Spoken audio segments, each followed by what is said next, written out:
Hi friends, இன்னைக்கு என்னடா lunch செய்யறதுன்னு ரொம்ப நேரமா யோசிச்சு என்ன இருக்குன்னு பார்த்தேன். புதினா, கொத்தமல்லி, கருவேப்பிலை மட்டும்தான் இருந்துச்சு.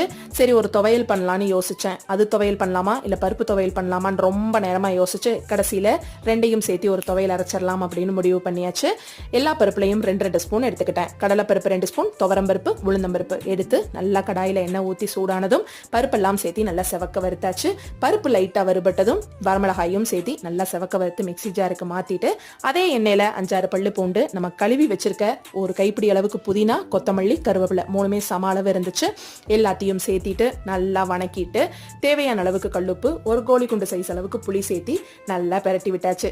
அடுப்பை ஆஃப் பண்ணிட்டு நம்ம மிக்சி ஜாருக்கு நல்லா ஆற வச்சு அரைச்சாச்சு.